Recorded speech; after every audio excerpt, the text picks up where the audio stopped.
என் அன்பு சகோதர சகோதரிகளே, நம்முடைய ஆண்டவரும் இரட்சகருமாம் இயேசு கிறிஸ்துவின் நாமத்தில் உங்களை அன்போடு கூட வாழ்த்துகின்றேன். இந்த மாதம் தேவன் கொடுத்த வார்த்தை, உனக்கு விரோதமாய் உருவாக்கப்படும் எந்த ஆயுதமும் வாய்க்காதே போம், உனக்கு விரோதமாய் நியாயத்தில் எழும்பும் எந்த நாவை நீ குற்றப்படுத்துவாய், உனக்கு விரோதமாய் கூடுகிற கூட்டம் என்னாலே கூடுகிற கூட்டம் அல்ல. இதுதான் ஆண்டவர் கொடுத்த வார்த்தை. சரி, உங்களுக்கு விரோதமாய் எழும்புகிறவர்களுக்கு அல்லது எழும்புகிற பிசாசின் வல்லமைகளுக்கு விரோதமாய் ஆண்டவர் என்ன செய்வார்?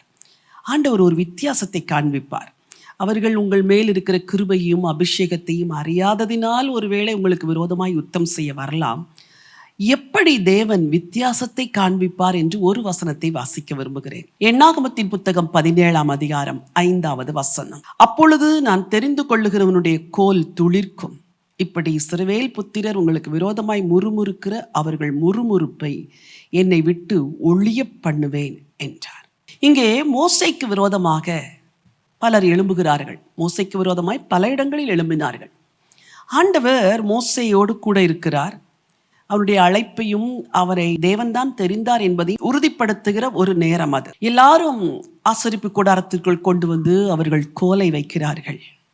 அங்கே ஆரோனுடைய கோல் துளிர்க்கிறது. வசனம் 5 திரும்ப வாசிக்கிறேன். அப்பொழுது நான் தெரிந்து கொள்ளுகிறவனுடைய கோல் துளிர்க்கும்.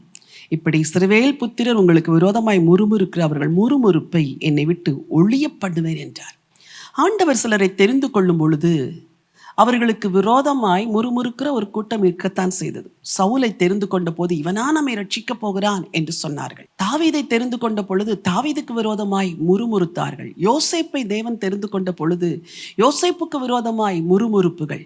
இதே போல பவுலை தேவன் தெரிந்து கொண்ட பொழுது பவுலுக்கு விரோதமான முறுமுறுப்புகள். இங்கே ஆண்டவர் ஒரு வித்தியாசத்தை காண்பிக்கிறார். நான் யாரை தெரிந்து கொள்வேனோ அவன் கோல் துளிர்க்கும். இதுதான் ஆண்டுடைய வார்த்தை. உங்களை ஆண்டவர் தெரிந்து கொண்டிருக்கிறாரா?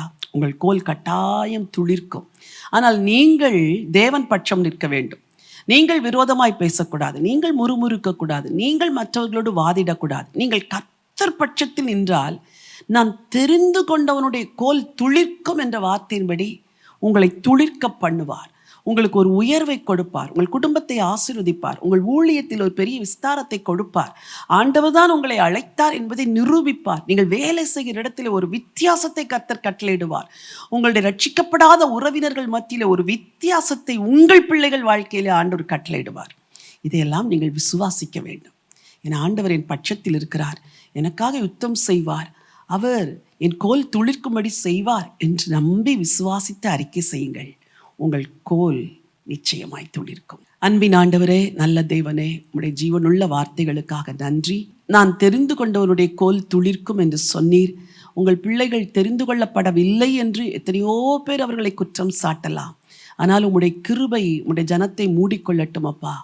அவர்கள் பொறுமையாய் காத்திருந்து கோல் துளிர்க்கும் வரைக்கும் பொறுமை காக்க கர்த்தர் அவர்களுக்கு உதவி செய்ய வேண்டும் என்று சொல்லி ஜெபிக்கிறேன்.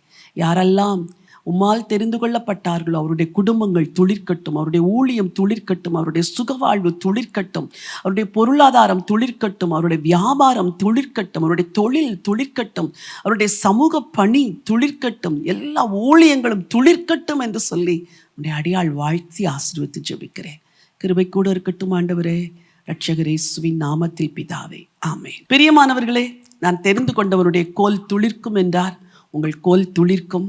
நம்பிக்கையோடு கர்த்தருக்காய் காத்திருங்கள். இந்த நினைவோடு இந்த நாளை துவங்குங்கள். இந்த நாள் ஒரு வெற்றியின் நாள். இந்த செய்தியின் மூலமாய் நீங்கள் ஆசீர்வதிக்கப்பட்டிருப்பீர்கள் என்றால் தயவு செய்து இந்த டுடேஸ் விக்டரியை அநேகருக்கு பகிர்ந்து கொள்ளுங்கள். வாட்ஸ்அப்பில் எவ்வளவோ ஜென்ரலாக உள்ள செய்திகளை எல்லாம் பதிவிடுகிறீர்கள். டுடேஸ் விக்டரியை பிறருக்கு பகிர்ந்து கொள்ளுங்கள். அவர்களும் ஆசீர்வதிக்கப்படட்டும். God bless you.